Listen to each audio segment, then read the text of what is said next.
All right, it's working. Hello, listener, and thanks for listening. Well, to my story and everything. And if you're a first time listener, let me catch you up to what's going on. So, a few days ago, I saw these people that were doing some things I still have yet to wrap my head around.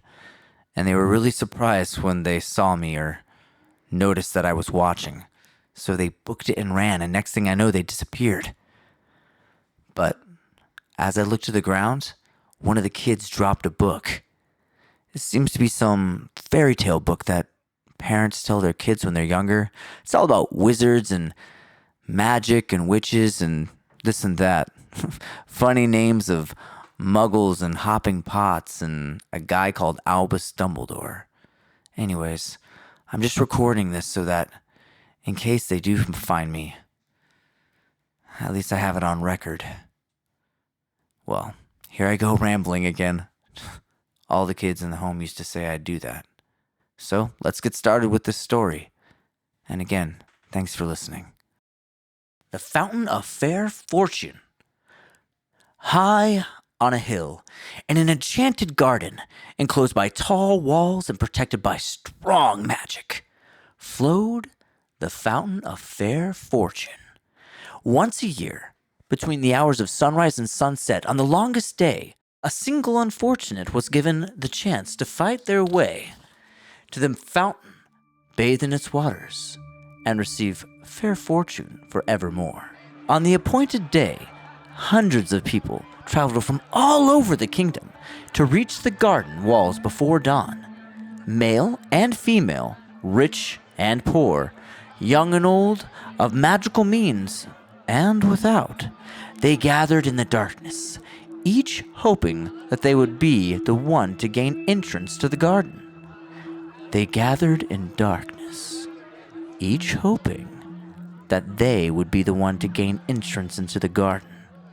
3 witches, each with her burden of woe, met the outskirts of the crowd and told one another their sorrows as they awaited for sunrise.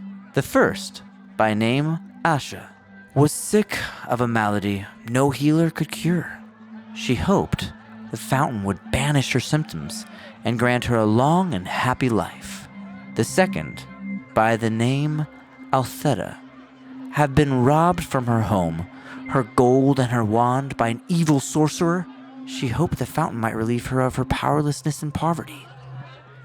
The third, by name Ameta, had been deserted by a man she loved dearly, and she thought her heart would never mend. She hoped that the fountain would relieve her of her grief and longing. Pitying each other, the 3 women agreed that, should the chance befall them, they would unite and try to reach the fountain together. The sky was rent with the first ray of sun, and a chink in the wall opened. The crowd surged forward, each of them shrieking their claim for the fountain's benison. Creepers from the garden beyond snaked through the pressing mass and twisted themselves around the first witch, Asha. She grasped the wrist of the second witch, Altheta, who seized tight upon the robes of the third witch, Ameta. And Ameta became caught upon the armor of a dismal-looking knight who was seated on a bone-thin horse. The creepers tugged the 3 witches through the chink in the wall, and the knight was dragged off his steed after them. The furious screams of the disappointed throng rose upon the morning air, then fell silent as the garden walls sealed once more. Asha and Athilda were angry with Amata, who had accidentally brought along the knight. "Only one can bathe in the fountain. It'll be hard enough to decide which one of us it will be, adding another." Now, Sir Luckless, as the knight was known in the land outside the walls, observed that these were witches, and having no magic, nor any great skill at jousting or dueling with swords, nor anything that distinguished the non-magical man, were sure that he had no hope of beating the 3 women to the fountain. He therefore declared his intention of withdrawing outside the walls again. At this, Ameta became angry too.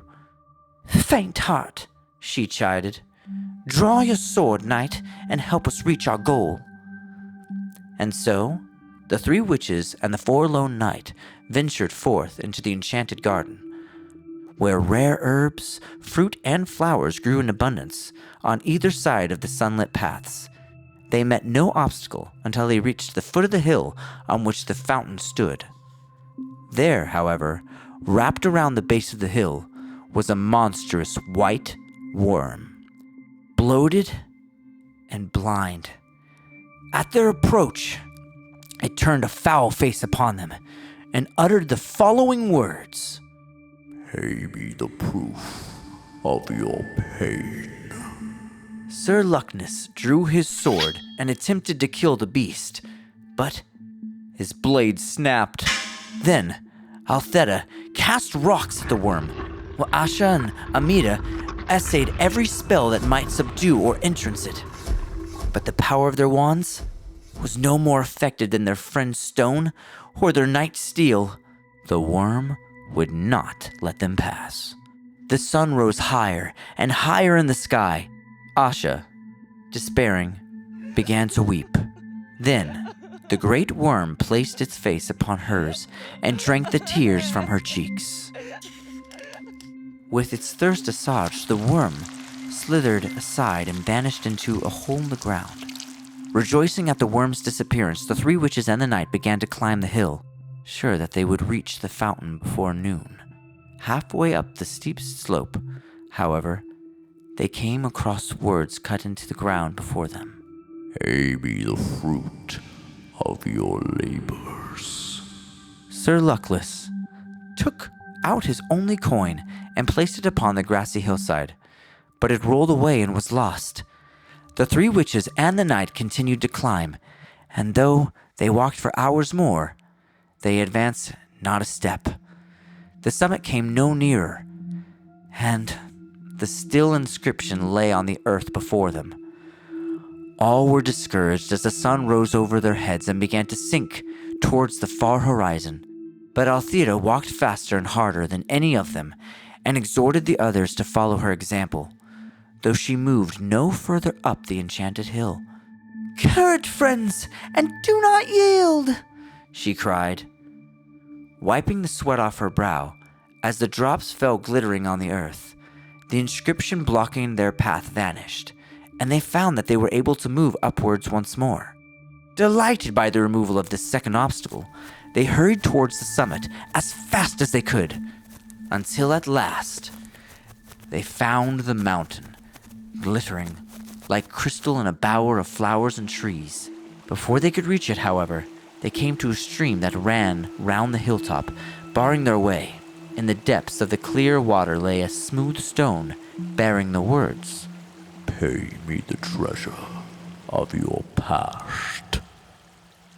Sir Lucness attempted to float across the stream on his shield, but it sank. The 3 witches pulled him from the water, then tried to leap the brook themselves, but it would not let them cross. And all the while the sun was sinking lower and lower into the sky. So they fell to pondering the meaning of the stone's message, and Amada was the first to understand. Taking her wand, she drew from her mind all the memories of happy times she spent with her vanished lover, and dropped them into the rushing waters.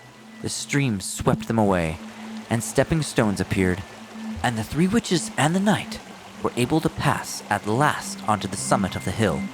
The fountain shimmered before them, set amidst herbs and flowers, rarer and more beautiful than they had ever seen. The sky burned ruby, and it was time to decide which of them would bathe. Before they could make their decision, however, Asha fell to the ground, exhausted by their struggle to the summit. She was close to death. Her 3 friends would have carried her to the fountain, but Asha was in moral agony and begged them not to touch her. Then Althea hastened to pick all those herbs she thought most hopeful, and mixed them in Sir Luckless' gourd of water, and poured the potion to Asha's mouth. And at once, Asha was able to stand. What was more, all of her symptoms of her malady had vanished. "I'm cured," she cried. "I have no need for the fountain. Let Althea bathe." but Althea was busy collecting more herbs in her apron. "If I can cure this disease, I can earn gold aplenty. Let Amata bathe." Sir Luckless bowed and gestured Amata towards the fountain, but she shook her head. The stream had washed away all regret of her lover, and she saw now that he had been cruel and faithless, and that it was happiness enough to be rid of him. "Good sir, you must bathe as a reward for your chivalry," she said, Sir Luckless. So the knight clanked forth in the last rays of the setting sun and bathed in the fountain of fair fortune, astonished that he was the chosen one of hundreds and giddy with his incredible luck. As the sun fell below the horizon, Sir Luckless emerged from the waters with the glory of his triumph upon him, and flung himself and his rusted armor at the feet of Amata, who was the kindest and most beautiful woman he had ever beheld. Flushed with success, he begged for her hand and her heart, and Amata, no less delighted, realized she had found a man worthy of them. The three witches and the knight set off down the hill together, arm in arm, and all four led long, happy lives, and none of them never knew or suspected that the fountain's waters carried no enchantment at all. And that's the end of the story. Well, that was pretty interesting.